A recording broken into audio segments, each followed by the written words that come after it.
ในจิตใจเป็นพื้นฐานหรือว่านักแน่นอยู่แล้วเฮาบ่เคยโต้ตอบกลับบ่เคยเอาเรื่องแต่ว่าในความเมตตานั้นในความอดทนนั้นมันก็มีขีดจำกัดของมันแท้ที่จริงบ่ได้มีขีดจำกัด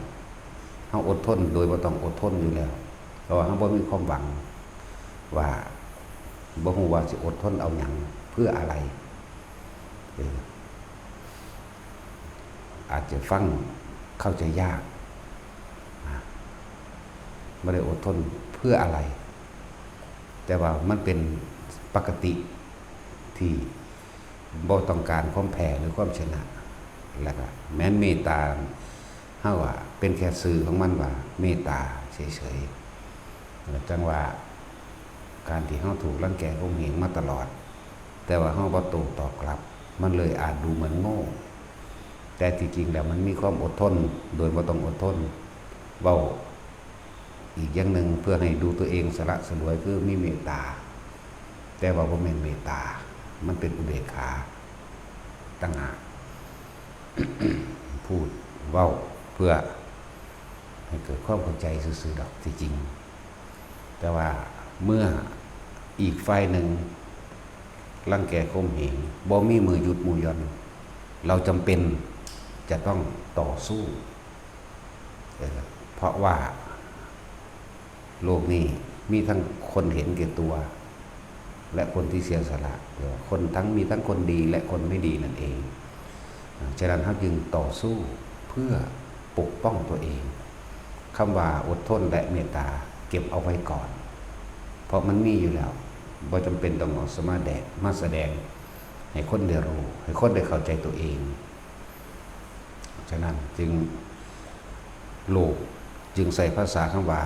ความอดทนของคนมันมีขีดจำกัดแต่ว่าของเราไม่มีขีดจำกัดแต่เราปกป้องตนเองต่อสู้เพื่อป้องกันตนเองเพราะบ่มีไผนำความยุติธรรมหรือทำให้เหตุการณ์ให้จบลงให้เราได้ฉะนั้นเราต้องทำเราจำเป็นต้องทำเพื่อปกป้องตนเองแต่ถ้าเราได้สู้แล้วคำว่าถอยไม่มีนะคำว่าถอยสิบ่มีคำว่าให้อภัยหรือบ่ให้อภัยเพราะว่าเฮาอยู่ในตรงที่ว่าไม่เอาอะไรอยู่แล้วจึงเรียกว่าอุเบกขา ถ้าได้สู้แล้วบ่ถอยเด้โลกเขาว่าชนะอย่างเดียวโลกเขาว่าชนะอย่างเดียว นั่นคือเรื่องของโลกว่าแต่โลกเขาก็มองว่าบ่มีแพ้กันแล้วกันเฮาแล้วก็บ่มีถอยแล้วก็มีแต่เอาชนะอย่างเดียวคำว่าแพ้บ่มีสำหรับเฮาเฮาเลี้ยวบ่เห็นทางสิกลับคืนหลังมองบ่เห็นทางมาแล้วมีแต่ไปหน้าอย่างเดียวนั่นแหละ จึงบอกว่าอย่าเมตตาแบบโง่ๆกับคนพาลอย่าอดทนกับคนพาลจงเมตตาจงอดทนกับคนที่ดีหรือคนที่เสียสละมีต่างหากคือว่าความอดทนและความเมตตานั้นเอาไว้ให้กับคนดีให้กับคนที่เสียสละให้กับคนที่ทำอะไรเพื่อผู้อื่นที่เฮาอดทนที่เฮาอดทนมาโดยตลอดเพราะว่าเรารู้ว่าอะไรเป็นอะไรควรอะไรไม่ควร เฮาจึงบอกให้ระยะเวลามันเป็นเครื่องพิสูจน์ว่าอีกฝ่ายหนึ่งไม่ยอมเลิกเหมือนกันแหละกับประเทศไทยเฮามีแต่ความเมตตามีแต่ความอดทนมีแต่ความกรุณามีแต่มุทิตาและอุเบกขาก็มีอยู่ได้หั่นจึงถูกรังแกมาตลอดแต่ว่าถ้าได้สู้แล้วไม่มีถอยแล้วก็ต้องชนะอย่างเดียวเฮาก็เหมือนกันความอดทนเฮาบ่มีขีดจำกัดแต่ว่าอะไรควรอะไรไม่ควรกับบุคคลผู้เช่นใดหรือไม่ควรกับบุคคลผู้เช่นใดนั่นแหละ ว่าถ้าได้สู้แล้วบ่ถอยเด้คำว่าแพ้ก็ไม่มีอีกแล้วกับไม่ยอมหัก ไม่ยอมงอมีแต่แตกกับตายอย่างเดียวต้องใจกล้าหาญเด็ดเดี่ยวขนาดนั้นแม้ชีวิตก็ยอมได้คือชีวิตเนี่ยให้กับธรรมอย่างเดียวให้กับความจริงอย่างเดียว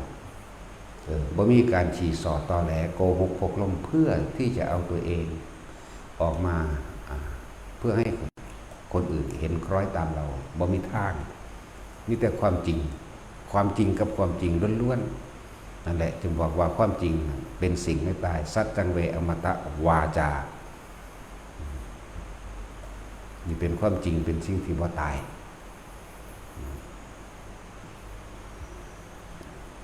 จังว่าให้ทุกคนพิจารณาดีๆเลยโลกนี้มีทั้งคนดีและไม่ดีมีทั้งคนที่เห็นแก่ตัวและคนที่เสียสละจะหันเฮาจงพิจารณาให้ดีเถิดโดยเอาธรรมเอาคำสั่งสอนพระพุทธเจ้ามาเป็นเครื่องเปรียบมาเป็นตัวเทียบ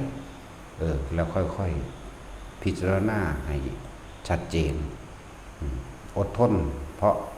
ไม่ใจร้อนจนเกินไปอดทนเพราะอยากให้เวลาเป็นเครื่องพิสูจน์จึงบอกว่าอดทนแต่ทีนี้สู้เพราะเมตตาเอาชนะเขาให้ได้เพราะเมตตาถ้าชนะเขาแล้วเขาแพ้เขาไม่มีประตูสู้เขาจึงบริหารทางทำบาปอีกต่อไปจึงบอกว่าสู้เพราะเมตตาหรือฆ่าเพราะกรุณาเพื่อไม่ให้เขาเป็นบาปต่อไปมีต่างหากฟังเข้าใจยากสำหรับคนที่บ่ถึงธรรมะอันเป็นอุเบกขาฟังเข้าใจยากมากๆแต่คนที่ถึงธรรมที่เป็นอุเบกขาได้แล้วไม่ยากเสียเลยนั่นแหละ นั่นว่าคือเหตุการณ์ของพวกเฮาเนี่ย30 กว่าครั้งบ่มีผู้ใดทนได้ทุกคนที่ได้รอบๆข้างบ่มีไผทนมีผู้เดียวทน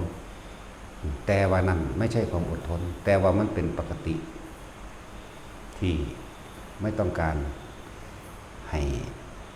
ผู้ใดผู้หนึ่งมาคอยตามเฮาหรอกแล้วก็บ่แม่นว่าเฮาสิจะต้องไปเลียแข้งเลียขาเพื่อให้เขาคอยตามหรือทำตามที่เราอยากจะทำให้มันสำเร็จแต่เนี่ยบ่มีทางแต่ที่อดทนเพราะอยากให้การเวลาเป็นเครื่องพิสูจน์กับทุกๆคนว่าอะไรควรอะไรไม่ควรสิตัดสินใจอย่างใดเมื่อการเวลาผ่านมาเมื่ออีกฝ่ายหนึ่งไม่เลิกลาที่จะข่มเหงรังแกกันแกล้งทำร้ายเวลาที่พิสูจน์ให้ทุกคนได้รู้นะนั่นแหละ30 กว่าครั้งที่พวกเขาถือกระทำมาจริงๆนะถึงเวลาแล้วบัดนี้ที่เราจะต้องเอาคืนมั่งแต่ว่าเอาคืนนี่ไม่ใช่ความแพ้หรือไม่ใช่ความชนะแต่เป็นการเมตตาต่างหากจักว่าแต่เขาหมดกำลังลงเขาก็บ่มีกำลังในการที่จะมาทำบาปอีกต่อไปทำเวรทำกรรมหรือมีแผนการที่จะทำร้ายพวกเราอีกต่อไป1ถ้าเสียชีวิตก็ดีไปบาปเขาจะไม่เพิ่มขึ้น2ถ้าหมดทรัพย์สินเขาก็เบิดกำลังในการที่สิชักจูงชักชวนผู้อื่นให้เห็นตามให้คล้อยตามบุคคลผู้อื่นจะได้ไม่เป็นบาปด้วยกับเขาถ้ามันแค้นก็มันแค้นอยู่ผู้เดียวมันแต่ทำอะไรไม่ได้แล้วนั่นแหละคนเฮาส่วนมากจึงจักคิดได้เมื่อภายหลังนะอย่างเฮาย่อมบ่มีทางมีแต่ตายมีต่างหากเนี่ยจังหวะนี้คือโพธิวิสัยอันเป็นอุดมคติแห่งโพธิวิสัยความจริงล้วนๆบ่มีการอ้อนขอบ่มีอ้อนขอให้กับอาธรรมนี่บ่มีเลยนะแต่ว่าถ้าเป็นธรรมะนี่อ่อนน้อมถ่อมตนอดทนเพื่อบุคคลผู้อื่นได้ก็ละอย่างกันเด้เมตตากับบุคคลผู้ด้อยกว่าหรือตกต่ำกรุณาช่วยเหลือบุคคลผู้ด้อยหรือตกต่ำและบุคคลที่กลับใจได้นะต่างหากนั่นก็เป็นอย่างคือบ่เฮ็ดหยังจักเทื่อถ้าได้เฮ็ดแล้วเฮ็ดมองมันสุดจักบ่ล่ะ ทั้งฝั่งกฎหมายและฝ่ายความตายจึงบอกว่าถ้าต่อไปนี้ถ้ามีคนมาบุกลุกล้านเฮายิ่งเลยนี่คือความเมตตาถ้าฝ่ายกฎหมายเอาติดคุกให้ได้ไม่ต้องการเงินนี่คือฝ่ายกฎหมายนะนั่นแหละสุดแบบนี้เอาตายเขาว่ากับบ้างเนี่ยคือเขาเป็นแบบนี้แต่ว่าบ่แม่นว่าไผเว้าหยังมาว้าขึ้นเลยเด้อยากบ่ล่ะบ่แม่นว่าสิตอบโต้กลับเลยแต่ว่าอยากให้ทุกคนเห็นความอดทนของเพิ่นเห็นความเมตตาของเพิ่นพร้อมในเมื่ออีกฝ่ายหนึ่งไม่ยอมหยุดกระทำว่าเราโดนกระทำแต่ฝ่ายเดียวและเขาสิเว้าจังได๋ก็สร้างเพราะว่าคนพาลนั่นน่ะบ่ได้สำนึกในสันดานของตนเองที่ว่าผิดเด้คนพาลเนี่ยจะมองไม่เห็นความผิดของตนนั่นแหละคนโง่คนพาลคนเห็นแก่ตัวย่อมไม่รู้ตัวว่าตัวเองนั่นนะเป็นคนเห็นแก่ตัวอย่างสั้น เพราะว่าเขาว่าได้มีศีลธรรมคุณธรรมอย่างดอกคำว่าไม่มีศีลแปลว่าเป็นผู้เบียดเบียนทำร้ายผู้อื่นให้เสียชีวิตและทรัพย์สินนี่เรียกว่าไม่มีศีลไม่มีธรรมเรียกว่าศีลธรรมแปลว่าไม่มีความจริงทั้งคิดทำร้ายเบียดเบียนผู้อื่นให้เสียชีวิตและทรัพย์สินด้วยวิธีใดวิธีหนึ่งก็ได้กล่าวตูใส่ร้ายเนี่ยเรียกว่าไม่มีศีลไม่มีธรรมเข้าใจว่าล่ะแต่บุคคลผู้มีศีลผู้มีธรรมมีจิตใจเป็นปกติไม่คิดร้ายไม่คิดทำลายเบียดเบียนผู้ใดผู้หนึ่งเสียชีวิตและทรัพย์สินตลอดทั้งคนและสัตว์ตามความเป็นจริงนี่คือธรรมคือความจริงนั่นเองจริงเพราะมองลึกเข้าไปเห็นสัตว์โลกเป็นไปตามกรรมจริงเพราะมองลึกเข้าไปเห็นทำทางใดย่อมเกิดแก่เหตุทุกคนเกิดมามีแก่มีเจ็บแต่สุดท้ายกับไม่ตายจริงการทำร้ายผู้อื่นคือการทำร้ายและทำร้ายตัวเองนี่คือเขาเรียกว่าธรรมนั่นแหละคนบ่มีศีลบ่มีธรรมมันบ่จักหยังหรอกนี่คำว่าศีลธรรมแปลว่าจังสี่ไม่มีศีลแปลว่ามีแต่จักเบียดเบียนทำลายผู้อื่นเสียชีวิตและทรัพย์สินจึงเรียกว่าไม่มีศีลบ่เป็นใจบ่เป็นปกติคิดเล่าร้อนกระวนกระวายแต่สิเอาชนะผู้อื่นแต่ทำร้ายผู้อื่นให้เสียหายและชิบหายแต่ว่ายังไกลช่างเถิดสุดท้ายแล้วก็ทำลายตัวเองนั่นแหละบอกทุกคนว่าการให้อภัยผู้อื่นก็คือการให้อภัยตัวเองการไม่ทำร้ายผู้อื่นก็คือการรักษาตนเองการเมตตาผู้อื่นก็คือนั่นแหละรักตนเองทุกสิ่งทุกอย่างมันเกิดขึ้นจากตัวเฮาเบิดที่เฮามาเกิดอยู่นี่ก็ดีว่าแต่ละคนให้ใส่พิจารณาบ่แม่นว่าย่อมแพ้เลยแต่ว่ารู้ว่าอะไรเป็นอะไรหรืออะไรควรอะไรไม่ควรบ่แม่นย่อมแพ้บ่แม่นอ่อนแอเป็นความเข้มแข็งและมีเมตตาอยู่ทั้งในเหลือแต่ว่าใจเขาสิกล้าหรือไม่กล้าแต่ที่พูดถึงว่าพุทธเจ้าไม่เคยหนี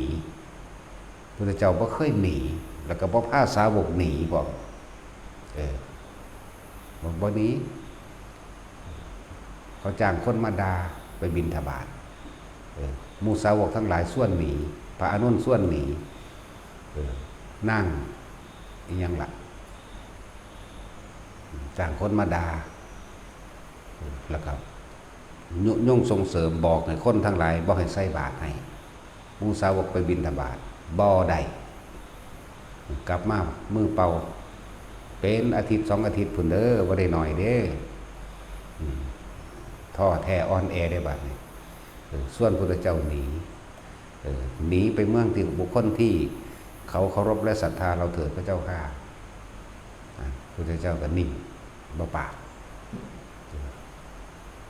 ต่อมาเข้าหาพระอานนท์ให้พระอานนท์เป็นผู้เข้าไปคุยพระอานนท์ก็ไปส่วนหนีเหมือนกันให้หนีไปเมืองนั้นไอ้ราชคฤห์เหมือนเดิมเถิดพระเจ้าค่ะ หรือว่าให้หนีไปเมืองโกสมพีให้หนีไปกรุงกบิลพัสดุพระเจ้าค่ะหรือว่าให้หนีไปที่ต่างๆสิพระเจ้าถ้าเราหนีไปที่เมืองนั้นถ้าเขาไล่อีกเราจะทำยังไงหนีไปอีกถ้าหนีไปอีกถ้าเขาไล่อีกเราจะทำยังไงก็ต้องหนีไปอีกเธอจะต้องหนีตลอดชีวิตหรอกหรืออานนท์โอ้มันลึกซึ้งก็ยังไงเด้อานนท์เธอต้องหนีไปตลอดชีวิตเหรอนั่นตั้งใส่แล้วคนบ่ได้พาหนีเด้นั่นแหละคุณจังกล่าวคำว่าสัตว์คนที่กล่าวถูกใส่ร้ายบุคคลผู้อื่นย่อมลงสู่นรกอภูตวาทีนิริยังอุปติย่อมอุบัติในนรกเกิดในนรกกันเองเพิ่นจะให้เฮานั่นอดทนเบิ่งสะกอนว่าควรหรือบ่ควรเพิ่นเบิ่งระยะเวลาเด้ออีกฝ่ายหนึ่งไม่ยอมเลิกลาที่จะทำร้ายกล่าวตู่ใส่ร้ายอีกฝ่ายหนึ่งไม่ยอมเพิ่นจึงบอกให้ภิกษุกล่าวอีกคำหนึ่งแต่ว่าเป็นคำที่เป็นจริงมากๆได้อันนี้ก็ดีบ่ค่อยออกมาเว้าปานใดถ้าคนมีชาติแน่เว้าเป็นจริงตายโลดจักบ่ล่ะตายชิบหายโลดเด้มันสั่นแหละเดี๋ยวเขาบ่จักสอนปานใดตัวนี้เพราะเขาก็ทดลองเบิ่งแล้วตายอีหลีนะบ่อยากเอามาเว้าบอกแต่คำว่าอภูตวาทีนิริยังอุปติบุคคลผู้กล่าวตู่ผู้อื่นเนี่ยย่อมลงสู่นรกนะสัจจังเวอมตะวาจามีคำนี้เป็นของจริงเป็นคำจริงตามความเป็นจริงเพิ่นก็เลยให้ภิกษุนั้นกล่าวคำนั้นเมื่อเธอไปบิณฑบาตที่ใดก็จังเมื่อเธอถูกกล่าวตู่ใส่ร้ายเธอจงกล่าวคำนี้เธอพระอานนท์รับคำไปแล้วก็ไปท่องต่อบ่ยาวเด้บ่ยาวไปท่องต่อพระภิกษุทั้งหลายเหล่านั้นก็จำคำได้แล้วเขาก็ไล่คือเก่านั่นแหละแต่ว่าภิกษุทั้งหลายเหล่านั้นก็กล่าวคำนั่นแหละกล่าวคำที่เพิ่นบอกนั่นแหละต่อมาเรือนมันก็แดงขึ้นแล้ว เมื่อพระเจ้าอุเทนจับได้เรียกว่าที่เมืองนั่นแหละเมืองอย่างไรลืมเสือแหละเมืองของพระเจ้าอุเทนละไปนั่งอย่างลืมเสือมาคันธิยะนั่งมาคันธิยะจ้างคนญาติพี่น้องกับของเองตลอดทั้งพวกทาสรับใช้คนเองแหละมาคันธิยะมาจากลูกนายสังหมอทั้งสองขนาดเด้เป็นว่าเป็นง่ามนั่นแหละมันจะแก้แค้นพุทธเจ้านำเป็นเหตุใส่สาวกพุทธเจ้ามั่งเหตุใส่นางสามาวดีมั่งนั่นแหละพอกล่าวคำนี้พลิกขึ้นไม่เลยภิกษุทั้งหลายก็กล่าวคำที่เพิ่นสอนนั่นแหละแต่พระอานนท์เป็นผู้บอกต่อความจริงก็เริ่มปรากฏขึ้นจนถึงสุดท้ายแล้วนางมาคันธิยะก็ถือพระเจ้าอุเทน ฝังลงเคืองโตปาดเนื้อท้องนางมาคันธิยะทอดน้ำมันยัดใส่ปากให้กินเองธรรมดาแล้วก็ใส่เฟื่องฟางเผาแต่ว่าบ่ให้ตายกลับมาใหม่สุดท้ายแล้วเอาสร้างไถเอาไถตัดเครื่องแอวมันเลยกับหมูหยาดๆนั่นแหละแต่ว่าเรื่องจริงมันก็ยาวกว่านี้อยู่ดอกเว้ารัดเอาความจริงมันยาวอยู่เป็นทางสั้นนั่นแหละ ในสุดท้ายแล้วความจริงก็เปิดเผยพระพุทธเจ้านี่เฮ้านั้นอดทนดูอีกฝ่ายเสียก่อนเป็นการทดสอบหรือไม่ความหมายเพิ่นอันหนึ่งเป็นความเพียรของตนเองสองเป็นความอดทนของตนเองสามระยะเวลาจะเป็นเครื่องพิสูจน์เองดอกเข้าใจป่ะล่ะระยะเวลาจะเป็นเครื่องพิสูจน์คือมีคำพุทธศาสนาโบราณว่าไวนะระยะทางพิสูจน์ม้าการเวลาพิสูจน์คนอยากรู้อุปนิสัยให้อยู่ร่วมกันนานๆนี่อันนี้เป็นคำสุภาษิตพุทธเจ้าอยากรู้อุปนิสัยให้อยู่ด้วยกันนานๆอย่าเชื่อเพราะได้ยินได้ฟังสืบต่อกันมานั่นมันจะมีเริ่มต้นมาจังสั่นแหละ เมื่ออีกฝ่ายหนึ่งไม่เลิกจึงกระทำแต่ถ้าได้ทำแล้วคำว่าแพ้ไม่มีเพราะว่าเขาเอาความจริงสัจจะหรือสัจจะบารมีของเขาเองจะเป็นเครื่องปกป้องเราเองบางคนก็ตายเอาเองเพราะว่ามันไม่เกาะป้องกันมันเองคือบุญของมันเองบ่มีตายเอาเองป่วยเอาเองพิการเอาเองตาบอดหูหนวกเอาเองเป็นเองตั้งที่ผสมพ้นอายุพระท่านในพ่อเป็นลักษณะนั้นมีไปเรื่อยดอกมีไปเรื่อยจังว่าหลายๆอย่างที่พวกเขาต้องมีความอดทนต้องมีความพยายามจริงๆพวกเขาไม่อยากอดทนดอกศูนย์กัดแขวใส่อยู่เนาะพยายามจะเอาชนะเขาจะเขาไปตีไปขามอยู่เดียวนี้เขาอยู่แต่ว่าเขาไม่ให้ใส่สัจจะหนึ่งที่หนึ่งเลยอันนี้คือความจริงเจตนาของเขามีอย่างคือความจริงสงเคราะห์โลกสงเคราะห์สัตว์นะศรัทธาภระเขามันเต็มอยู่แล้วคำว่าศรัทธาภระศรัทธาเขามีกำลังกล้าอยู่แล้วศรัทธาต่ออย่างศรัทธาต่อธรรมคือความจริงศรัทธาภระความเชื่อตามความจริงเต็มกำลังปัญญาภระรอบรู้ในกองสังขารตามความเป็นจริงรอบรู้ว่าในโลกนี้มีทั้งคนดีและคนไม่ดีโลกนี้มีทั้งคนที่เห็นแก่ตัวและคนที่เสียสละเรื่องปัญญาภระจึงเราว่าเพิ่นเว้ารวมว่ารอบรู้ในกองสังขารนะแล้วก็วิริยะภระเป็นผู้มีความเพียรกล้าอยู่แล้วมีความพยายามที่จะนำความจริงทั้งหลายออกมาแสดงสั่งสอนออกมาชี้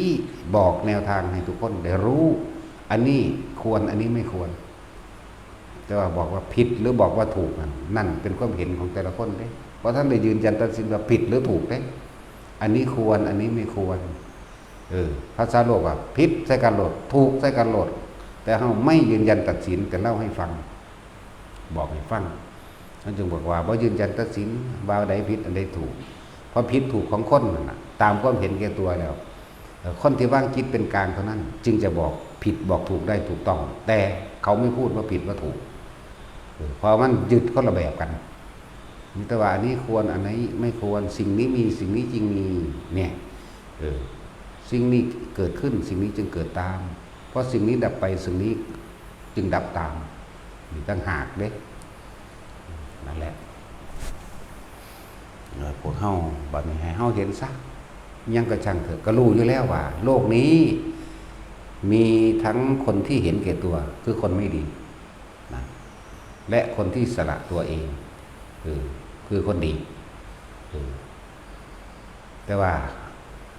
เฮาก็เห็นอยู่แล้วล่ะว่าโลกมันมีเป็นของคู่กันเป็นธรรมคู่เป็นสิ่งที่คู่กันดำคู่ขาวมืดคู่สว่างแม่นบ่ล่ะคนดีคู่คนเลวมันเป็นของคู่กันเฮ็ดจังไดเฮาจึงจะอยู่ระหว่างกลางกับบุคคลทั้งสองนี้ได้คนดีตามธรรมดาทั้งโลกก็ติดดีแต่ถ้าว่าโดยธรรมคือคนที่ปล่อยวางแต่ต่างหากนั่นแหละต่างหากอันนี้คนที่ปล่อยวางกับคนดีทั้งโลกก็คือทำดีก็เพราะว่ามีความปรารถนาโดยทั้งดีบางคนก็ทำดีเพื่อสวรรค์มีความปรารถนาเป็นสวรรค์เป็นเจ้าฟ้ามหากษัตริย์หรือเป็นเศรษฐีเดี๋ยวนี้ก็มีก็ยังติดอยู่ถ้าติดดีลักษณะนั้นก็คือติดชั่วเหมือนกันเพราะถ้ามีคนขัดขวางก็ต้องเป็นคนบดีได้เหมือนกันเวลามันโมโหแหละฟังอาจจะเข้าใจยากแต่ไม่ยากพวกเข้าจึงว่าที่นี่เข้าก็ติดดีไปก่อนเหมือนพุทธเจ้าสอนสัพพะปาปัสสะอะกะละนังกุศลสูปสัมปดาสัจจิตตปริโยทปนังเอตังอุทานัสสาสนังอันความบดีไอ้ความเห็นแก่ตัวเขาว่าความบดี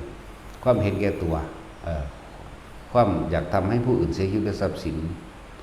เพื่อที่จะนำเอาชีวิตและทรัพย์สินของบุคคลผู้อื่นมาเป็นของตัวนี่เรียกว่าอกุศลที่นี่จงสั่งสมเฉพาะกุศลเถิดนี่กุศลสูปสัมปทานสจิตะปริโยทปนังนี่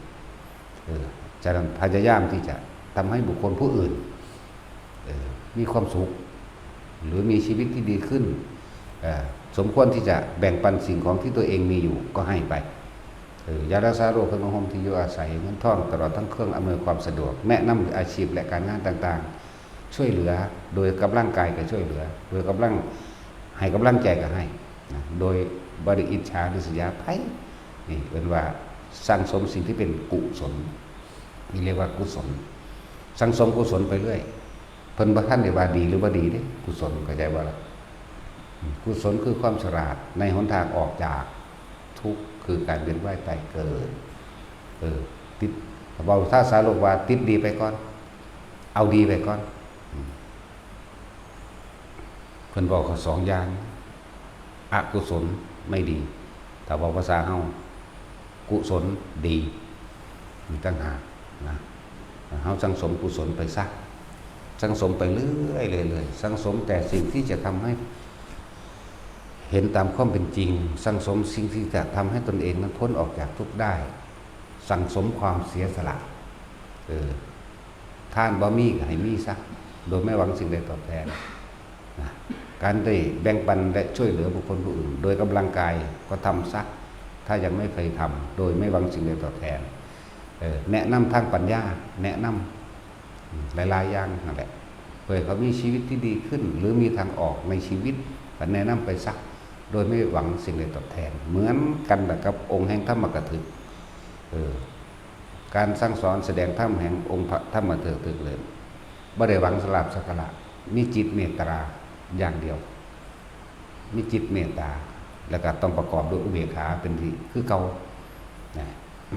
บ่เสียดสีบ่ทิ่มแท่งบ่พูดกระทบกระเทียบนะไม่ยกตนข่มท่านนะองค์แห่งธรรมะถึงมี5อย่าง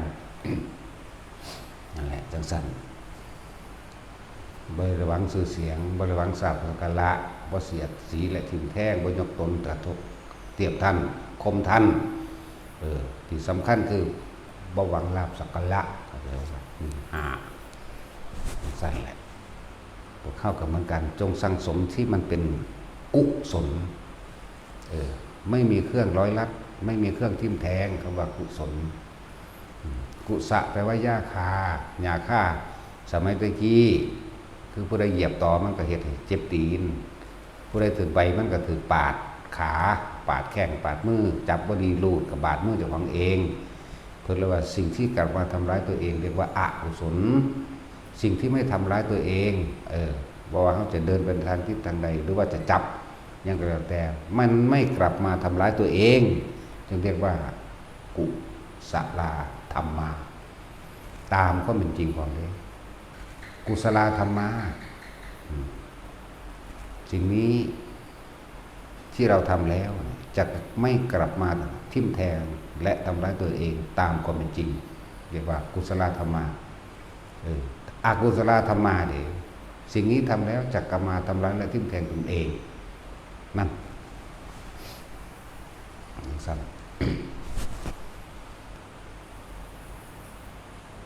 อภยากตาได้มั้ยทำเป็นกลางๆเป็นกลางๆไปเรื่อยเลยอภยากตาธรรมาอภยากฤิถ้าอ่านเป็นภาษาไทยอภยากะแปลว่าผู้ไม่มีภัยเลย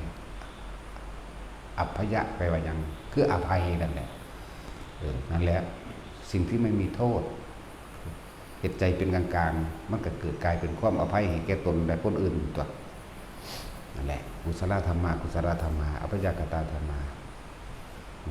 ในโลกนี้สุขายะเวทนายะสัมปยุตตาธรรมาทุกขายะเวทนายะสัมปยุตตาธรรมาอทุกขมะ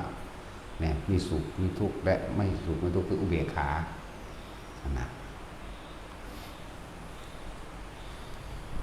มีคนสั่งสอนนั่นเลยว่าอภิธรรมอย่างหนึ่งจากว่าแต่กุศลาอภิธรรมก็เลยทำอันยิ่งใหญ่ทำอันใหญ่กว่าทำทั้งปวงจึงเรียกว่าอภิธรรม สุขายะเวทนายะสัมปยุตตาธรรมาทุกขายะเวทนาทุกขมาสุขายะเวทนาสัมปยุตตาธรรมาปณีตาธรรมาแปลว่าเป็นของประณีตฟังดีๆเด้มันปราณีตมันละเอียดอ่อนก็ว่าไปเป็นของที่ให้ความละเอียดเด้อเป็นของที่เป็นธรรมที่ปราณีตแต่ก็มีปานีแล้วก็มีหินาธรรมายเป็นของต่ำเป็นของปุถุชนอย่าไปทำสั่น สั่นแหละเอาแต่หัวใจมันนี่โลดบาลัย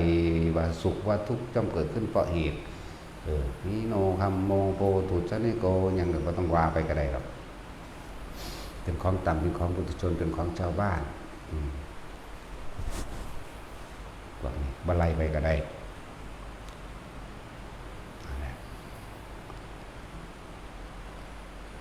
คือจังนั้นพวกไปงานศพมาวันนี้เว้ากันอยู่ดีๆเห็นกันดีๆนี่จากกันเพราะท่านพ่อเดือนตายซ้ำอันนี้เป็นเครื่องเตือนสติตัวเองเด้คนเฮาเกิดมาหากินซ้ำตายนี่คือเว้าความจริงอีกหากินซ้ำตายอีกดีแต่หากินตายเลยกับท่านในบาเถอะหากินซ้ำหากินเพียงแค่รอวันตายต้องซ้ำแล้วรวยกับสร้างก็หากินไปตายรวยไปตายจนก็จนไปตายแล้วแหละเป็นจังใดเฮาสิบ่ตายแต่ว่าภาษาโลกบ่มีดอกคนบ่ตายว่าดิเนาะนั่นแหละฟังธรรมให้มันเป็น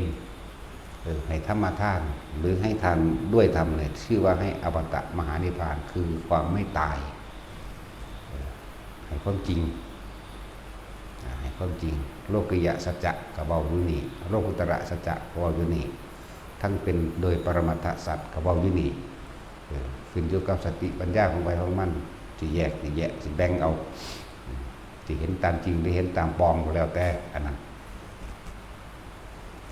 อะไรทุกคนว่าทุกคนเห็นไปจริงพวกเขาเคยอยู่กับคนตายมาหลายคนแล้วดิเห็นคนตายมาหลายคนแล้วเนาะแต่ว่าไม่เคยคิดสำนึกสำเนียกว่าตัวเองจะตาย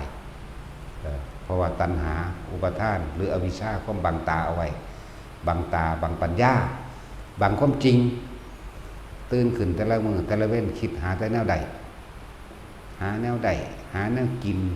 หาแนวเด่นหาแนวดังหาแนวอวดหาแนวโอ้ต่อกันตื่นขึ้นแต่ละมือบ่เคยมีความรู้สึกอยู่ในตนเองเหมือนกับซากศพเดินใดทั้งนั้นแหละซากศพเดินใดบ่รู้สึกโตบ่มีวิญญาณอยู่ในตัวเองเลยบ่ฮู้มาโตเลยเมื่อลอยเมื่อลอยคิดจินตนาการไปจากได้หยังก็จินตนาการถึงสิ่งนั้นเพลิดเพลินภาษาเพิ่นว่าแต่ว่าเมื่อลอยวาดภาพจินตนาการถึงสิ่งนั้นไปมีความรู้สึกพอใจมั่งไม่พอใจมั่งอยู่ข้างนอกเบิดนั่นเลยเอิ้นว่าบ่มีวิญญาณบ่มีเครื่องรับรู้ความรู้สึกของตนเองเลยไปรู้สึกแต่กับสิ่งอื่นบุคคลสัตว์สิ่งของแต่ถือว่าเรื่องผู้ใดก็เคยผ่านความเป็นหนุ่มเป็นสาวมาเบิดแล้วนอนกับว่านอนอยู่กับเจ้าของหรือเป็นนอนอยู่กับผู้ที่คิดฮอดนั่นแหละแม่นบ่ล่ะไปนอนแก้ผ้าเอากันอยู่กับเขาเนี่ยแม่นบ่ล่ะนั่นแล้วบ่รู้สึกโตได้แล้วน่ะปูนเฮ็ดแบบนั้นเฮ็ดแบบนี้กอดดมกันอยู่เพราะสำนันเด้นั่นแหละเอิ้นว่าบ่มีวิญญาณหรือเอิ้นว่าซากศพสั่นสร้างภพไว้ก่อนตายเบิดนั่นแหละคือพ่อใหญ่นั่นเราถามเราก็ถามถูกต้องเลยคนเฮานี่เป็นเปรตก่อนตายแม่นบ่แม่นก่อนเฮาที่สิตายเฮาไปสร้างความเป็นเอาไว้เบิดแล้วเป็นเปรตก่อนตายเป็นสัตว์นรกก่อนตายเป็นสัตว์เดรัจฉานก่อนตายเป็นคนก่อนตายเป็นเทวดาก็เป็นก่อนตายพรหมก็ก่อนตายนั่นแล้วทั้งสั้นแล้วนั่นอาหารหรือนิพพานกับก่อนตายทั้งนั้นหมดแหละถ้าอยากรู้สวรรค์ถ้าอยากรู้นรกอยากรู้พระนิพพานก็ให้รู้ตอนที่ยังมีชีวิตอยู่มันไม่ได้ผิดคำพระศาสดาเขาเด้บ่ผิดเลยแต่พวกเขาคิดว่าถึง เป็นเปรตก่อนตายเป็นจังไดตื่นขึ้นภาพไปแล้วอยากได้รถอยากได้เงินอยากได้ทองอยากได้ชื่อเสียงนั่นบ่ล่ะจากมียศถาบรรดาศักดิ์อำนาจนั่นนี่ขึ้นมาเพราะมันอยากจะเจ้าของเล่นพ่วงเปรตมานำอีกอยากให้ลูกเป็นนั่นเป็นนั่นเป็นนี่อยากให้ลูกเต้าเล่าล้านให้หมู่ให้พวกสารพัดอยากให้เป็นนั่นคือสร้างพวกเปรตของเจ้าของไว้บักเงาๆเลยเดินแต่ของเราเป็นเองอยากว่าเรียนว่าอยากได้อยากเป็นอยู่พ่อสมนั้นไปสร้างนรกเอาไว้ก่อนตายยังไงคิดไปเลยบางที่ก็โมโหเลยศูนย์ผู้นั้นศูนย์ผู้นี้นั่นแหละเป็นสัตว์นรกก่อนตายก็ดีบางที่ก็อยากอวดอยากอ้างสิ่งที่ของมีอวดทรัพย์สินอวดให้อวดหน้าอวดเงินอวดทองอวดรถอวดบ้านอวดทองหรืออวดสิ่งที่ตัวเองมีเมื่ออวดธรรมดาอวดลูกอวดหลานได้บ้านี้หลานบ้านใหญ่อยู่บางทีแม้กระทั่งอยู่ในท้องก็ยังเอามาอวดกันก็มีเลยหมอดูว่าโอ้แหละธรรมดาบอกท่านเกิดอยู่ก็เอามาอวดล่ะหมอทหารแว่โอ้ยเกิดวันนี้เป็นคนดวงแข็งเด็กหลานไข่นี่ว่าเกิดวันอังคารหัวมันเกิดวันอังคารดวงแข็งทั้งสั้นทั้งสี่เด้พวกนี้สิปราบศัตรูให้พินาศไฟเด้เพราะท่านนี่ใหญ่ยังเงิดอยู่น่ะมันออกมาแล้วก็เลยข้านงออยู่ก็เอาไปอวดดิใหญ่ขึ้นมาจากน้อยก็อวดไปโรงเรียนแล้วก็อวดเข้าโรงเรียนก็อวดสารพัดนั่นแหละนิสัยเดรัจฉานเรียกว่าหลงก็ใหญ่ว่าล่ะนั่นแหละเป็นเดรัจฉานก้อนตายเปรตก้อนตายมันจะเบิ่งยากหยังไปเห็นอีหยังก็อยากได้เบิดตลอดนั่นแหละเปรตเห็นต้นไม้น้ำไห้น้ำหน้าเขางามแท้กูจะไปเห็นเงื่อนได้วงกบประตูได้หน้าต่างได้นั่นแหละเปรตหรือว่ายังมาในวัดมาท่านแต่แท้ก็ยังท่านแบบเปรตธรรมดาบอกท่านตะขอได้บาทนี่ขอตะพื้สารพัดแม่นบ่ขอเห็นอยู่เนี่ยนี่เวลาโดยทั้งบ้านทั่วไปผ้าถอยเนาะห่วงเว้ากันเองเพื่อจะเอาเองก็มีไว้นี่แหละเดี๋ยวแม่สิเบิ่งดักทำทาวี่แบบไปคนลงมาไปแม่สิเฝ้ายันหมามันเดี๋ยวแมงวันมัน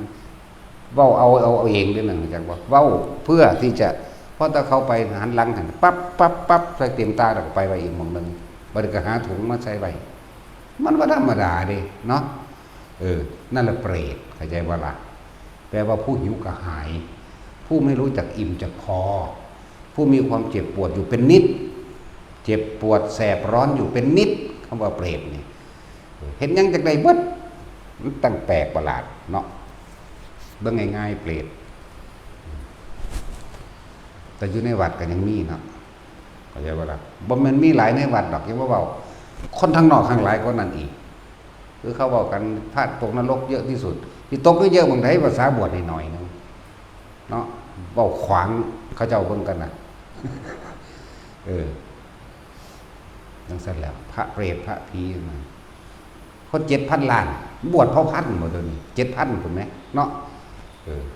แต่ว่าเยอะที่สุดคือบวชเท่านี้นึงตก 8,000 ล้านบ่ว่าเขามีกำลังใจนึงแล้วเว้ยครูอ้างแต่ครูบาอาจารย์เขาว่าหลายยันแต่ว่าของผิดหลาย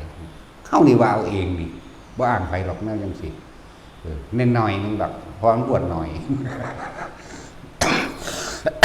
ในโลกนี่เดียวนี่มันจะพ่อ100 ล้านอยู่บ่นี่คนตั้ง 7,000 กว่าล้านเต็มโลกนี่พ่อ100 ล้านอยู่บ่มันเสี่ยวกันอยู่บ่เนาะเฮ้ยกว่าจากล้านเดียวทั้งเบิดประเทศโลกเดี๋ยวนี้นั่นแหละเรายังก็ให้กำลังใจกันนี่เนาะไปสิอยากบวชแต่ว่าบวชก็ว่าเราไม่ได้สิเป็นผีเป็นเปรตโลดอย่างสั้นแล้วเยอะที่สุดว่าสั้นเข้าใจอยู่ดอกความหมายนี่แต่ว่าอธิบายเขาเจ้าเข้าใจก็นั่นแน่เข้าใจอยู่มีพระอรหันต์ก็มีเลยล่ะเนาะพระอรหันต์ก็เยอะที่สุดคือกันในนักบวชนี่แหละชาวบ้านบ่มีพระอรหันต์เลยว่าได้เป็นจักคนนี่ล่ะเนาะชาวบ้านชาวเมืองทั่วโลกผู้ใดบ่บวชก็ดี เพราะว่าพระอรหันต์เป็นฆราวาสตายเบิดเดือนมีในบวชอีกตัวเว้ยนักบวชแบบพระอรหันต์เยอะที่สุดเขาก็บอกกลับกันในกระไรตัว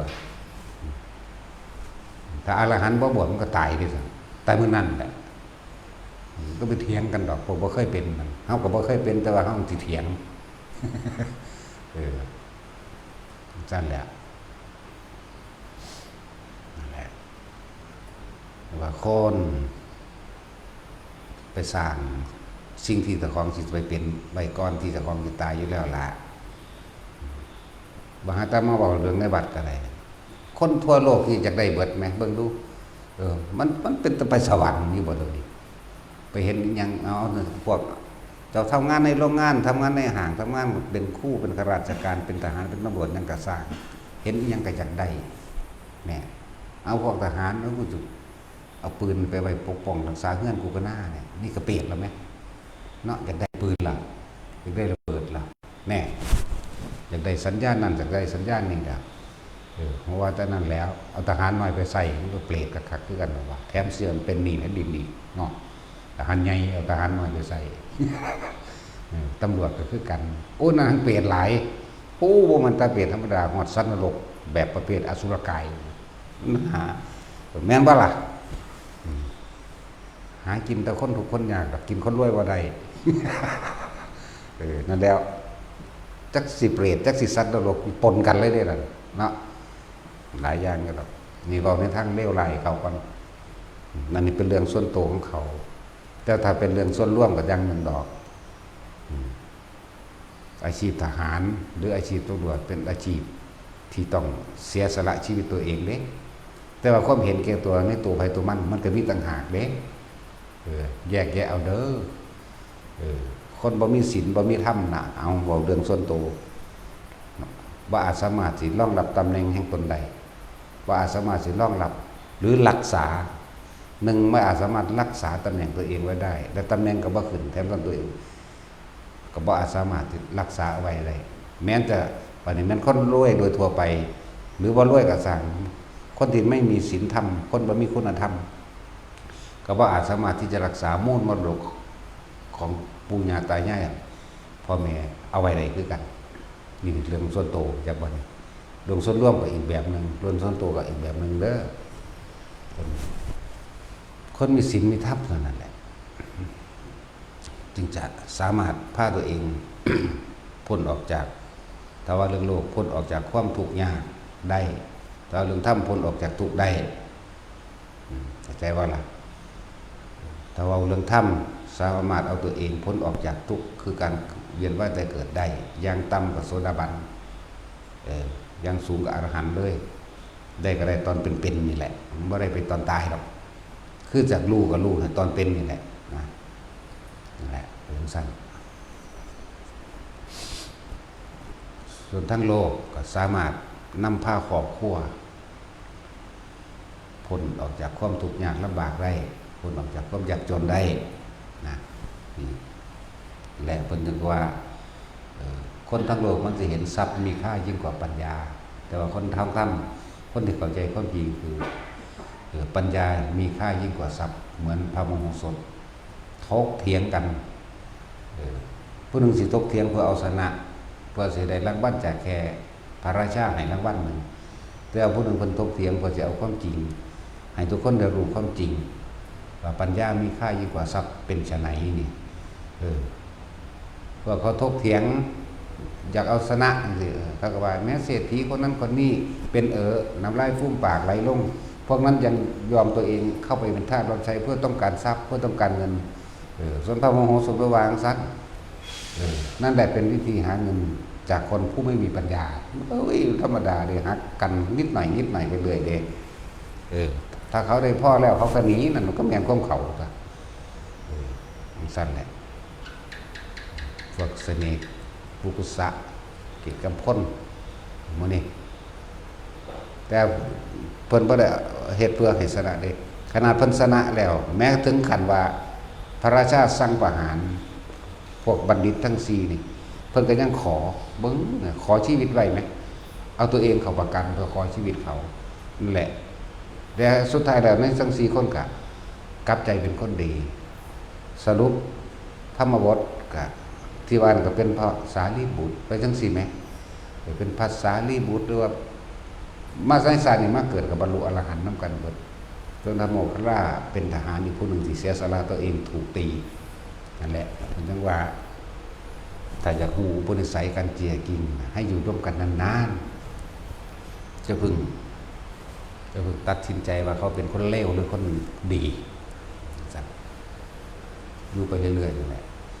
เขาก็เบิ้งไปเรื่อยๆเหมือนที่เราถูกกระทำนั่นแหละถ้าอีกฝ่ายหนึ่งไม่ยอมเลิกลา30 กว่าครั้งนี่มันธรรมดาเลยฉะนั้นเราจึงสู้เพื่อปกป้องตนเองได้บ้างนี่เป็นว่าเรื่องแรกจังสี่เอามาจากอีพอมโหสถเฮานี่แล้วทั้งท่านแหละหลายกว่านี้ที่เว้ามากนั่นนะ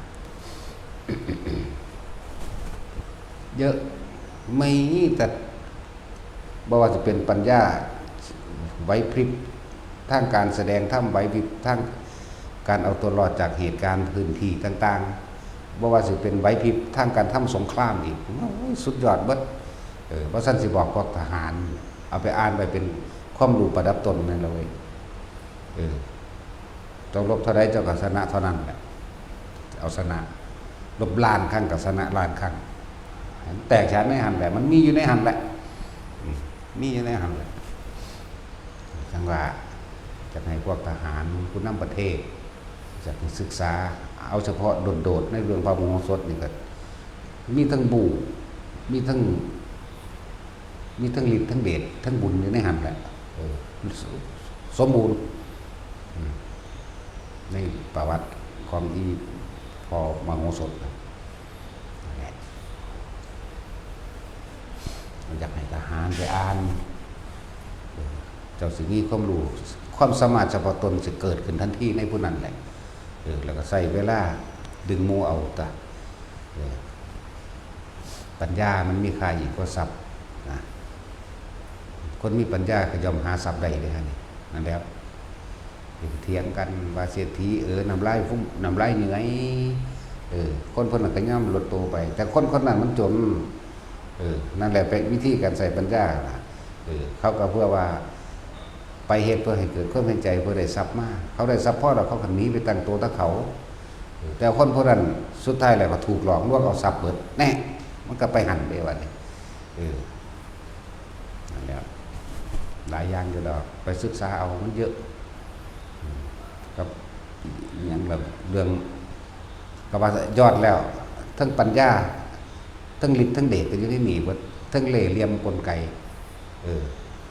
บ่เป็นธรรมดาเด้ทั้งเล่ห์เหลี่ยมเด้บ่มีเล่ห์บ่มีคาถา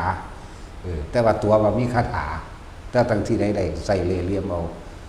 ใส่กลโกงเอาก็มีนะนั่นแหละคำว่าตำราพิชัยสงครามมาจากไสก็ได้เสี้ยวนึงเด้ตำราพิชัยสงครามเนี่ยเสี้ยวเดียวของเรื่องพระมโหสถแต่ความเพียรยังบอกเรื่องความเพียรต่างหากบ่ได้บูยังอันนั้นอย่างสั้นแล้วก็เรื่องพระวิทูลบัณฑิตจังซี่ก็มีตั้งแต่สอนสั่งสอนแสดงธรรมบ่ได้มีการต่อสู้รบราฆ่าฟันกันอันนี้มีเบิดเริ่มตั้งเป็นเด็กน้อยมากใหญ่มากอีกระดับหนึ่งอีกได้รับราชการแล้วชิ่งไหวพริบกันถูกกันแก้แบบใดแก้แบบใดควรสู่ควรเดินบ่ควรถอยแบบใดมีเบิดขนาดเข้าไปสู้สงครามอีกมีเบิดไปจังว่าการขุดเจาะอุโมงค์มันมีมาก่อนเดี๋ยวนี้พูนขุดเจาะอุโมงค์เลิกลงไปแล้วไปเจาะขึ้นให้มันตรงกลางระหว่างสิไปเอาตัวประกันมามันมีมาตะพุนแล้วนั่นแหละอ่านแล้วมันเป็นจิตวิญญาณเฮาเลยนะประทับใจจนอธิบายบ่ได้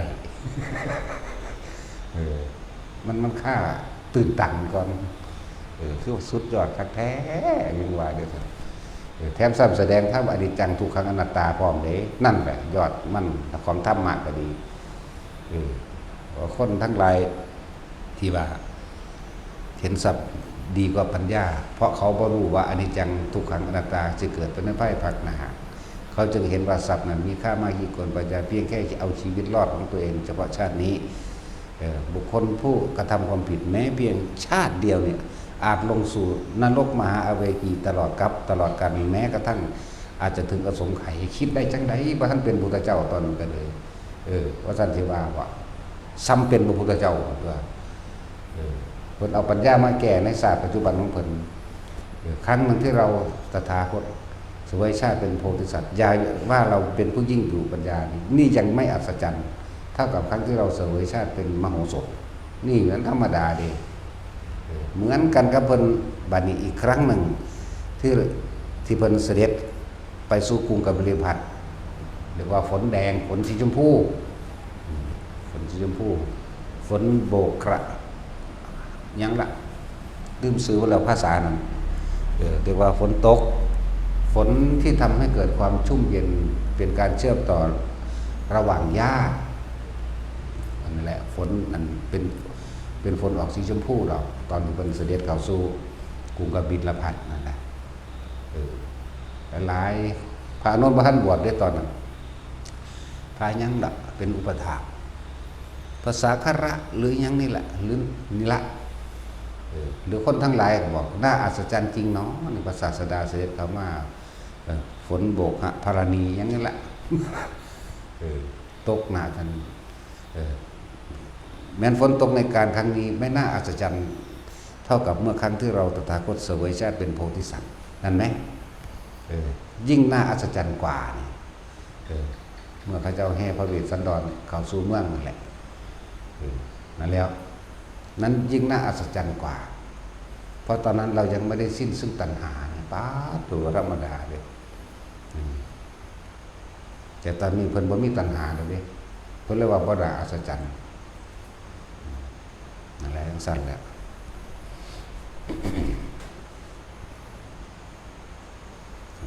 นำไปคิดเอาเองต่อผู้ใดสิได้ขออัดขอทำความจริงนั้นตนเองเนาะใดก็ดี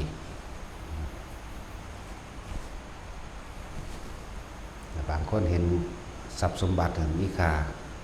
ยิ่งกว่าทางปัญญาครับว่าถ้าว่าคนมีปัญญาเป็นยังจังออกบวชจังสิเขาก็เถียงเด้ทั้งสั้นเด้บางครับพ้นสิไปแก้ยากหยังเอาฤาษีตนนั้นมีทรัพย์สมบัติถึง80 โกฏเพราะว่าความเห็นทุกข์เห็นโทษเพราะความห่วงซึ่งทรัพย์สมบัติมีสิ่งใดก็ย่อมทุกข์กับสิ่งนั้นก็จะเจ็บปวดกับสิ่งนั้นรักษาสิ่งนั้นนะพอเห็นโทษแห่งความมีและความเป็นท่านทั้งหลายเหล่านั้นจึงทิ้งห่วงเสียจึงทิ้งสิ่งที่กำลังแบกอยู่เสียท่านทั้งหลายเหล่านั้นออกไปแล้วมีอะไรห่วงหรือไม่นั่นแล้วเขาก็ยังเถียงอีกได้ว่านี่แล้วจะกินอะไรจะอยู่ยังไงนั่นเถียงไปอีกได้ว่านี่บัดนี้เพิ่นถามขึ้นได้ท่านเป็นห่วงบุตรและภรรยาหรือไม่ที่สุดในชีวิตแต่ว่านักพจน์ผู้นั้นน่ะมีบุตรมีภรรยาให้ห่วงหรือไม่บอกไม่มีแล้วเขาทุกข์หรือไม่นั่นตั้งสั้นแล้วบัดเถียงไว้ทั้งมากครับเราพอใจอย่างนี้นี่มันเอาจังซี่ได้บัดนี่เพิ่นก็ว่าก็เขาพอใจเช่นนั้นเหมือนกันกับท่านแต่เขาไม่มีห่วงอะไรเลยเมื่อบุตรของท่านถูกทำร้ายเธอจักเสียใจและโกรธหรือไม่โกรธทำร้ายถึงกับขั้นฆ่าเขาเลยแต่บุคคลผู้นั้นไม่มีบุตรให้เสียใจบุคคลผู้นั้นไม่มีภรรยาให้เสียใจบุคคลผู้นั้นไม่มีบ้านให้ห่วงให้กังวลหมายถึงฤาษีผู้นั้นนั่นแหละถึงว่าท่านคิดว่าท่านมีปัญญาเลยแต่นั่นแหละผู้มีปัญญาเลยจึงทิ้งทุกอย่างเข้าสู่เนกขัมมะคือบวชเพื่อจะทำตนออกจากความไม่กลับมาเกิดอีกว่านะธรรมดาบอกคือหูผู้แล้วแต่ว่าบรรลุไปเลยเนาะนั่นแหละถึงบอกว่าพวกโมเมนต์โพธิวิสัยทั้งหลายนั่นนะเดี๋ยวมาเว้าว่าเพิ่นสอนนิพพานสอนบ่ได้แต่ของบ่แม่นแต่ของบ่ได้เป็นมันสิหูจักผู้เขาเป็นติให้ฮู้ก็ได้บ่ให้ฮู้ก็ได้สัมภาระหันต์เนี่ยเขาจะวางสันใดอีหลีนี่แหละบ่ให้ฮู้กูก็ได้บ่ให้ฮู้กูก็ได้กูปิดตึ๊บเลยก็ได้เนี่ยแต่เขาจะว่าเว้ามีแต่เฮานี่แหละเว้าพระเจ้าให้กำลังใจหมู่อรหันตเจ้าทั้งหลายผู้ทรงธรรมของพระศาสดาแต่บ่มีทั้งหลายเหล่านั้น แล้วบางพวกกันเว้านะอย่ามาพูดอะไรของวันนี้นะนั่งสารแล้วโสดาบันก็ยังไม่ได้จะสอนนิพพานได้ยังไงเลยของนิพพานได้ยังไงนะมันหูไหนจักหน่อยนะ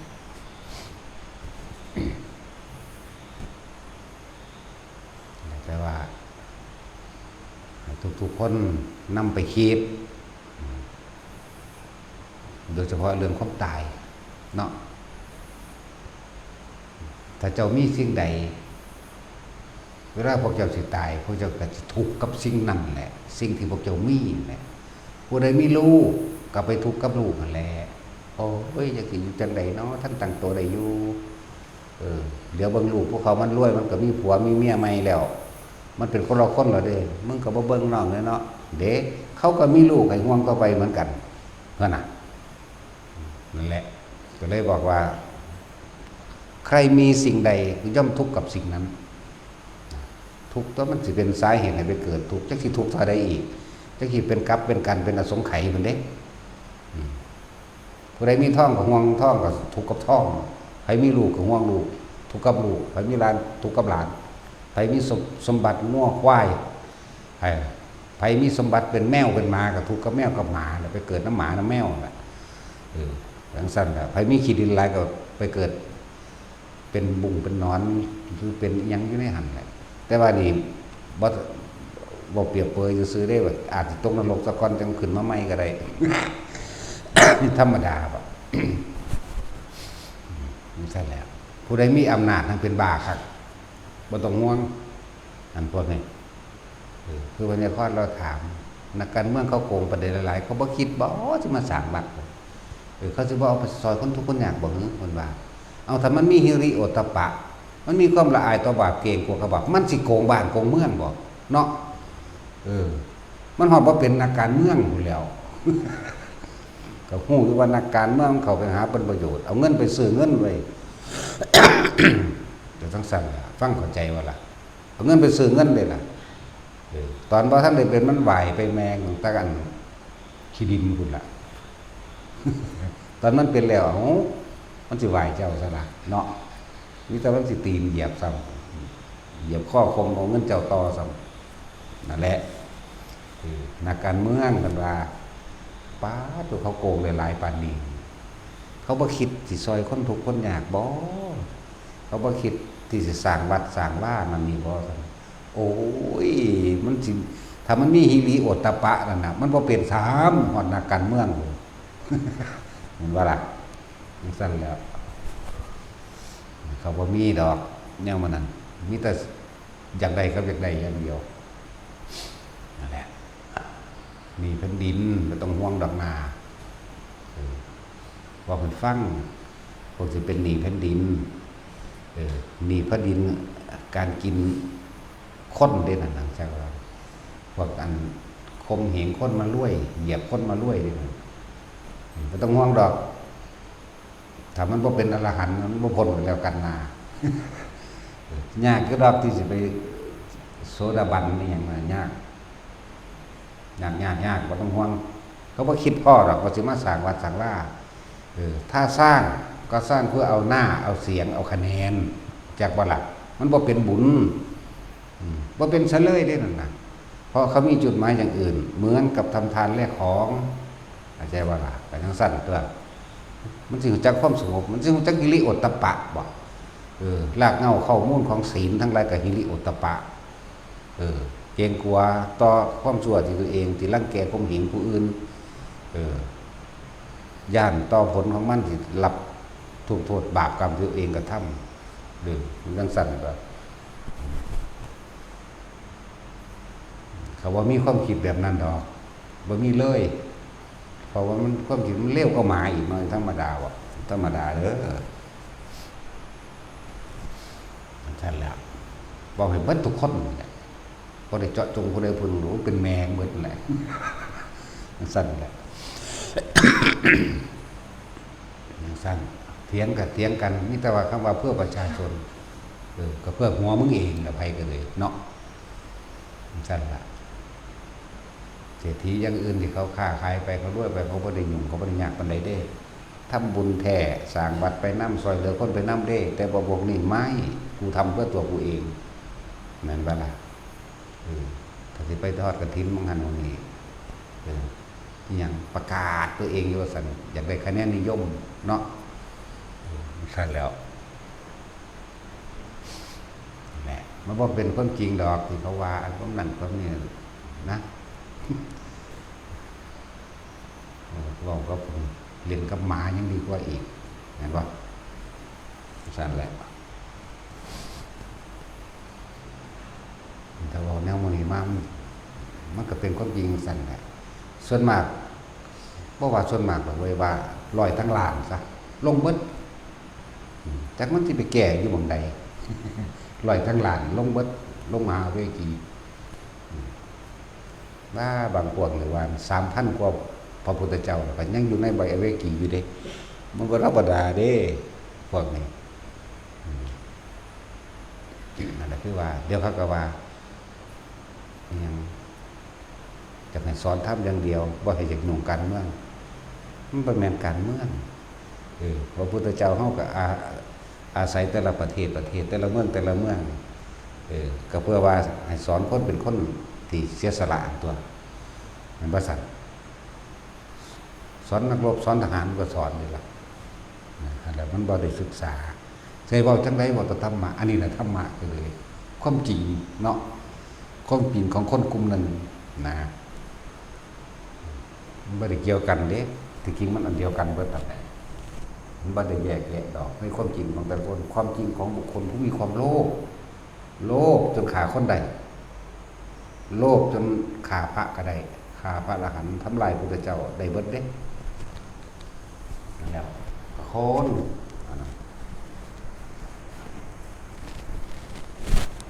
ว่าอยู่บนเที่ยวทัดแสนพระพุทธเจ้าไปยังเดียวเนาะเป็นสาวา3-4 พันพระพุทธเจ้ามันได้ขึ้นอยู่มันยังหน่อยเลยทั้งนั้นแหละบางครั้งบางสมัยของพระพุทธเจ้าองค์นึง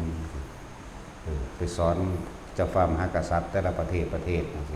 ไปคัดใจนักการเมืองอย่างพระโรหิตตะกี้ว่าพระโรหิตโหลดเสนาบดีโหลดเนาะเป็นคัดใจเขานี่สิคือเป็นเพราะผู้นี้แหละเฮ็ดให้เฮาขาดลาภสักการะรายได้เฮาหดสั่นลงเป็นเพราะว่าผู้นี้ไปนำข่าวพระพุทธเจ้าธรรมดาบ่นั่นแล้วพระพุทธเจ้าไปนำข่าไปเผาวัดไปทำลายหมู่พระสงฆ์ของเจ้า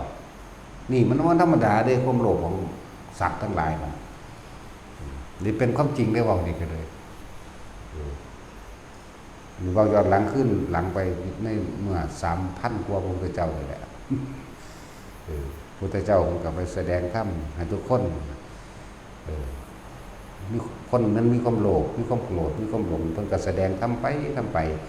หลายคนที่คิดได้หลายคนที่สารภาพตามความเป็นจริงหลายคนเพิ่นนี่บ่ได้รายได้เพิ่นบ่เหมือนเดิมจักบ่ล่ะทั้งสั้นแล้วศูนย์ที่พระพุทธเจ้านำข่าพระพุทธเจ้านั่นแหละอนันตวิยกรรมมันข่าเพิ่นบ่ได้ดอกมันมีทางมันบ่ได้ข่าพระพุทธเจ้าได้นั่นแหละถือแผ่นดินสู่เพิ่นกันหมอนั่นก็เลยจะต้องไปตีนถือมันต่ออยู่แต่ว่าเปื้อนตีนขี้เดียดถ้าใส่บูดก็บ่ได้เพราะว่าไฟมันแห้งมันบูดเปื่อยนะตัดสินยังหน่อยเด่นเลยนะครับแต่เบิ่งคิดเบิ่งเอาครับคืออย่างนั้นอาชาติศัตรูนี่หมื่นพุทธเจ้ากินจะมาดิวิกากับหมื่นมาคันธิยะหมื่นพุทธเจ้าได้จังขึ้นจากนรกแต่พวกนี้ก็ค่อยเวียนว่ายแต่เกิดสูงต่ำดำขาวได้หั่นแหละมันบ่นำสายเดิมเป็นจังซั่นเด้มันบ่นำสายเดิมมันจำเป็นไปตามสายเหมือนกับที่ได้เกาะเกี่ยวติดตามกันมาเองเรียกว่าบุพเพสันนิวาสการกระทำบุญรวมกันนั่นแหละเรียกว่าคำว่าบุพเพสันนิวาสต่างๆบ่ได้เว้าเรื่องเฉพาะว่าคู่ตัวผัวเมียเด้จักว่าการกระทำบุญร่วมกันบุพเพสันนิวาสร่วมกันเป็นกลุ่มเป็นก้อนมาแต่เคยปรารถนาร่วมกันมาเรื่อยๆแหกคอกออกไปซะบัดนี้ไปตั้งต้นไม้ได้บัดนี้ เอามึงจะเอาย่ำใดวะไปตั้งต้นไม้ปุเพจักตะบุญญาตาก็คือการกระทำบุญเอาไว้ในการก่อนร่วมกันว่าปุเพสันนิวาสก็ว่าการสร้างสมเหมือนกับคนหลายใจคนหลายใจมันจะเลือกเด้โอ้อาจารย์องค์นี้ที่แรกก็เชื่ออยู่ศรัทธาเห็นน้ำดีอยู่เมื่อใดเมื่อหนึ่งบ่พอใจโดดนี้ไปหาผู้ใหม่เอาเดี๋ยวนี้แหละปัจจุบันโดดนี้ไปหาผู้นี้จักจะเอาไผกันแน่เลยเรื่องบ่ตั้งมันได้หาความตั้งมันบ่ได้เลยแลนหาแต่เลือกอาจารย์เนาะที่เคยว่าอาจารย์ไม่ได้เลือกลูกศิษย์เด้มีแต่ลูกศิษย์ได้เป็นผู้เลือกอาจารย์เนาะบัดนี้ความสิรู้ธรรมเห็นธรรมหรืออย่างอาจารย์แต่ละองค์มันก็สอนสรุปอันเดียวกันได้บัดนี้แต่ว่าอาจจะตั้งคำเบาแต่ว่ามีจุดหมายเดียวกันคือนิพพานผู้นี้บ่พอใจผู้นี้แล่นไปหาองค์นั้นบางคนเสือกทำลายองค์นี้เด้ด้อยค่าเพิ่นตะกี้ให้ค่าบัดนี้ด้อยค่าไปหาอีกองค์นึงไปหาค่าองค์นั้นบ่พอใจอีกแล้วด้อยค่าองค์นั้นด้อยค่าองค์นั้น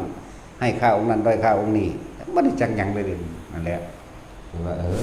สู้สิไปเริ่มต้นใหม่กับไผไปพระพุทธเจ้าเกิดมานี่ก็หลายคักแล้วเด้แต่พวกเฮามีพ่อได้อ่านได้ฟังนี่คือโจทย์เฮาทองพระพุทธเจ้า28พระองค์สิเนาะที่ปังคาโร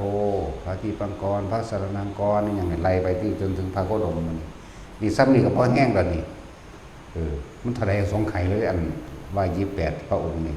สิว่าว่าหยังสิเฮาเว้ามานี่ยังเว้าน้อยอยู่เด้3,584,392 มุตเจ้าเด้อนี่ยังน้อยอยู่เด้นี่เพราะท่านได้บวกซื่อๆเด้มันมีกว่านั้นอีกแต่สำนึกก็จักสิบาจังไดแล้วนั่นแหละขนาดบ้านเรือนเจ้าของเองแล้วกันนี่เฮ้ยกูได้บวชกับปากเพิ่นแท้ๆกูยังมานั่งแหม่อยู่พอสำนึกยังสูงในเจ้าของอยู่ภาษาหยังกับผู้บอกจักถีบจักแดนหยังค่อยเดี๋ยวก็ให้ค่าองค์นั้นด้อยค่าองค์นั้นให้ค่าองค์นี้ด้อยค่าองค์นั้นเลยมันเป็นไปเรื่อยบ่อยู่หลักเดิมกระโดดไม่ไปเรื่อยแต่นี่คือเทวทัตนี่ก็บ่อยู่หลักเดิมกินจะมาในกาก็บ่อยู่หลักเดิมเห็นว่าจะนั่นแหละหลายๆคนนั่นแหละบ่อยู่หลักเก่าบ่อยู่ไปตามสายเดิมหรือสิเคยบำเพ็ญโดดกันว่าเป็นกลุ่มเป็นก้อนมาโดดออกนี้นั่นแหละไปเริ่มต้นใหม่ยังไงมันสิได้ยังต่ำๆหนึ่งอสงไขยแสนกับเด้พวกสาวกทั่วไปนี่ยังว่าล่ะอย่างต่ำๆหรืออย่างปกติมันนั่นแหละอันนึงก็ดีหนึ่งอสงไขยแสนกับเด้อย่างสั้นถ้ามหาสาวกใหญ่2 องค์หรือ2อสงไขยคืออย่างยิ่งยวดเป็นปรมัตถ์อันนี้ทอกันกับพระปัจเจกแต่ว่ามันมีก่อนอธิษฐานมันก็มี3 ระดับคือกันนี่แหละนั่นแหละก็ลองเบิ่งท่าแม่เริ่มต้นแรกนึกลึกๆในใจแล้วก็ลืมปล่อยปละละเลยไปไปเฮ็ดเลวมั่งนั่นนี่มั่งดีมั่งสั่งสมมั่งบ่สั่งสมมั่งลบของเก่ามั่งลบบุญเก่ามั่งบ่เติมของเก่าทำบาปได้ทับถมหลายขึ้นจังซั่นแหละหรือว่าแล้วก็ดีแต่ว่าพระโมคคัลลาภาษาดีบุตรเข้มข้น2 อสงไขยแสนกับสาวกทั่วไป1 อสงไขยแสนกับจังซี่นะโอ้ยบอกเรื่องอสงไขยก็บ่แห้งหรือบ่หาแตะเว้าเป็น80ดอกมันนายอยากว่าล่ะมันนายคือตัดสินนี่ก็ขุดมาจากใต้นรกมันมีอยู่แค่8 ชั้นนึงเด้อันเรื่องต่ำสุดมันตัดสินอยู่46มื้อนี้ก็คือกันอยู่ที่20คนว่านี่เลิกก็เจ้าก็มีดอกตัดสินนี่อีนี่สันที่25นั่นเด้เจ้ายังอยู่ได้สัน16เลยมันมี8ผมต้อง8 3 24อีนั่น8 4 32 มันเลิกเก่าๆเด้คนธรรมดาเด้น้ำคนเอาเนาะสงไข่เด้บอกนี่อย่าลืมเด้อบอกออกมานี่ ความลึกความยาวความไกลของมันแต่ฟังแล้วสลดใจก็ตั้งใจเอาเดี๋ยวนี้ไปหยังเนาะได้สุขคนอยู่ไหมตั้งใจเอาเดี๋ยวนี้ก็ทำความรู้สึกโตขึ้นมาสันก็อย่าเพลิดอย่าเพลินแต่ความอยากได้อยากดีอยากมีอยากเป็นอย่างไรคำว่าเพลินคำว่าเพลินบอกภาษาเขาง่ายๆเมื่อลอยนะเมื่อลอยจินตนาการคิดไปแต่มีผู้ใดเรื่องมาจับปุ๊บเห็นตกใจภาษาเขาจัดเฮ้ยตกใจปุ๊บนั่นแหละรู้สึกโตจากว่าละตลอดเมื่อลอยไปแต่เขาไม่เกิดเห็นตื่นนั่นแหละรู้สึกโตถ้ามีผู้ใดผู้หนึ่งมาสะกิดตื่นปุ๊บขึ้นมานั่นแหละรู้สึกโตแล้วอย่าปล่อยความคิดล่องลอยไปหลายแต่ผู้ใดอยากเห็นความคิดของเจ้าของก็ทดลองเบิ่งสติอะไรหนึ่งในขณะใดที่เขาคิดเรื่องใดเรื่องหนึ่งเอ้ากูกำลังคิดเรื่องนี้ตัวนี้กลับมาเบิ่งลมโหลดเด้อขึ้นมาทันทีความคิดนั้นถูกดับไปเรื่องนั้นถูกดับไปใจว่าล่ะนั่นแหละจังสิรู้สึกตัวใดจาดเจ้าของแน่สะกิดเจ้าของแน่ให้ตัวเองปลุกตัวเองแน่เลยตื่นตัวให้มันตื่นแน่เลยพวกเจ้าสิเข้าใจเลยว่าการเห็นความคิดครั้งแรกจะเป็นแบบใดถ้าเขาได้สติขึ้นนึกได้เอานึกถึงคำหลวงพ่อวานกำลังเปิดเพลินไปหรือกำลังเมื่อลอยไปคิดปรุงแต่งเรื่องนั้นเอ้ากูกำลังคิดเรื่องนี้ตัวนี้สูดลมหายใจเขาเลยนั่นแหละสิเห็นความคิดกับของเองแม้ชั่วขณะเดียวซ้ำนั่นแหละแต่มีอานิสงส์มากแล้วมันก็จะต่อไปเองแบบนั้น มันก็จะเริ่มเห็นรู้เขาเริ่มเห็นความคิดเจ้าของรู้เขาจะไปหาสร้างบ้านตะสร้างเลื่อนไหลไปว่างบางคนว่างอนาคตไว้ให้ลูกให้เมียให้ลูกให้เต้าเนาะบวชอยู่กับมีเด้บวชอยู่กับว่าง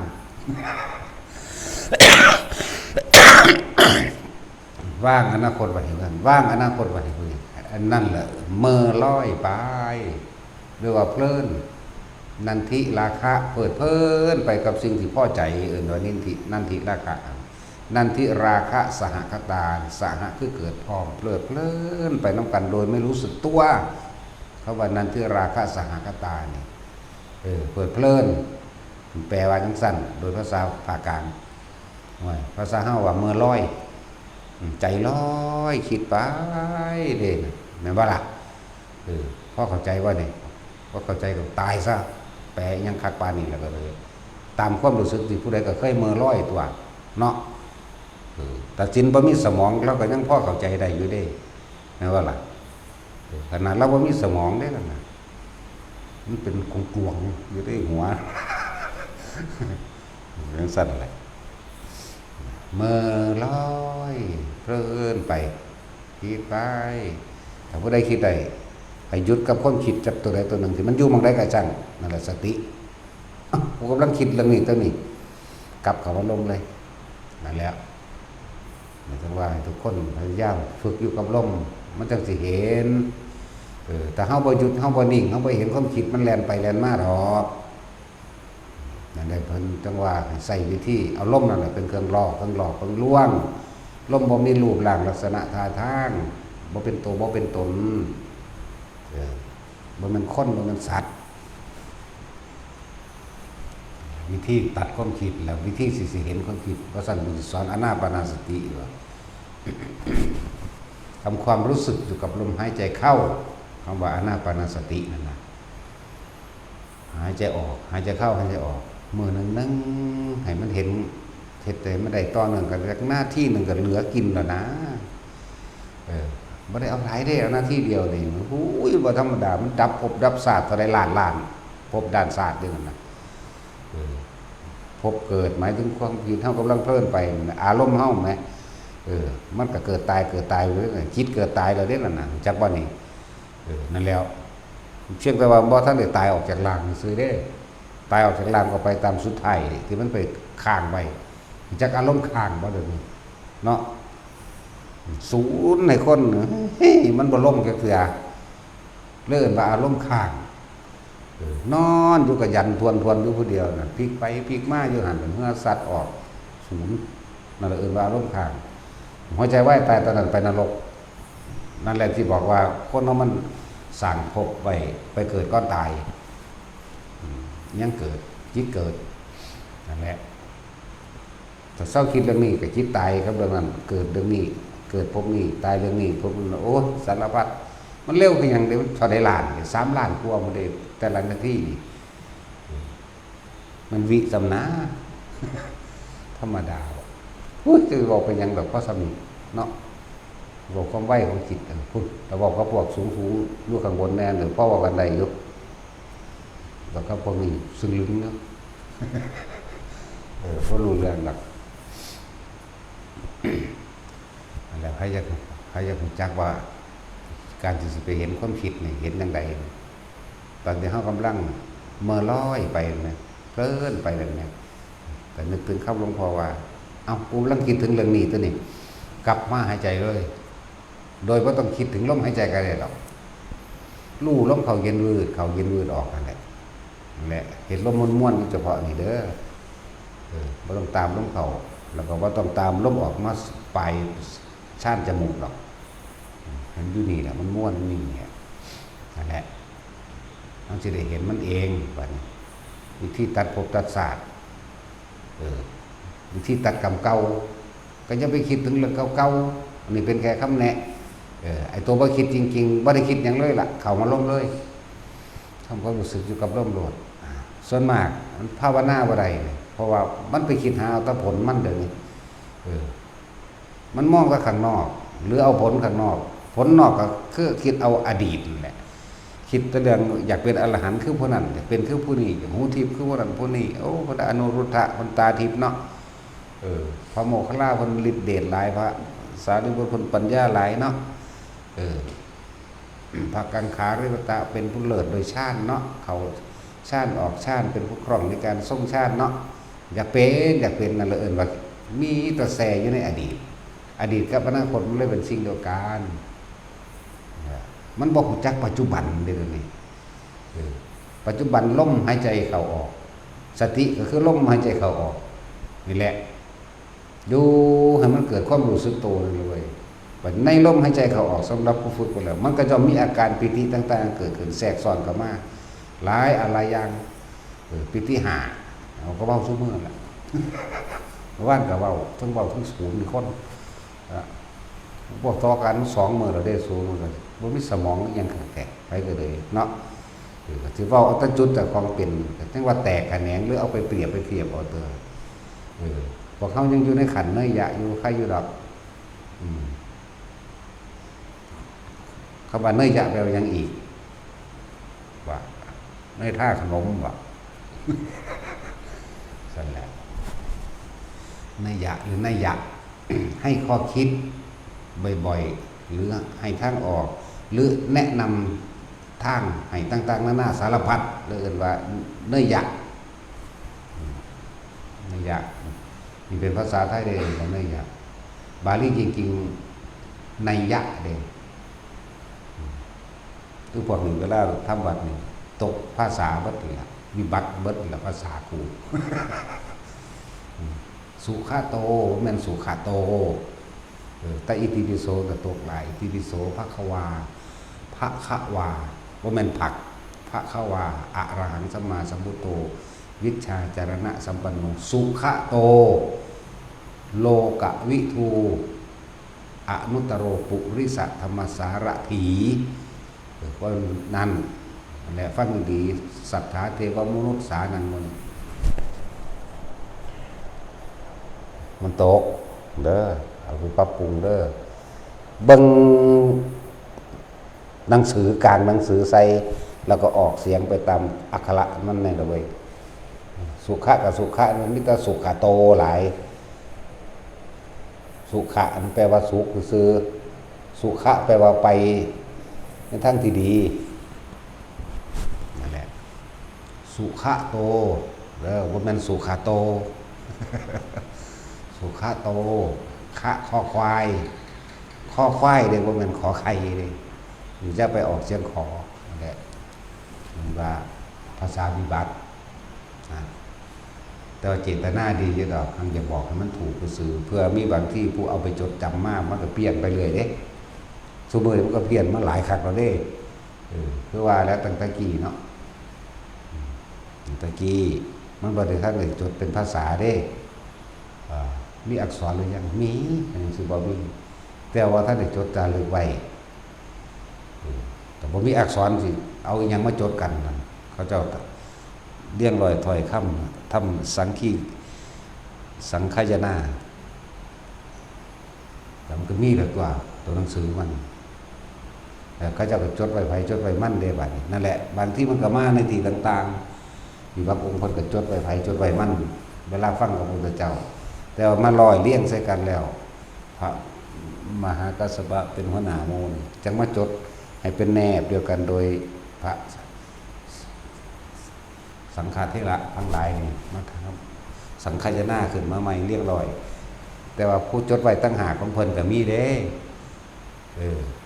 เพราะว่าไตรปิฎกนี่มันพระพุทธเจ้าเฮ็ดภาษาวกเฮ็ดนั่นแหละบางองค์เพิ่นก็ชื่ออะไรแบบนี้เพิ่นก็จดไว้ของเพิ่นแต่ว่าบ่ได้ถูกหยิบเข้ามาในหมวดหมู่ใน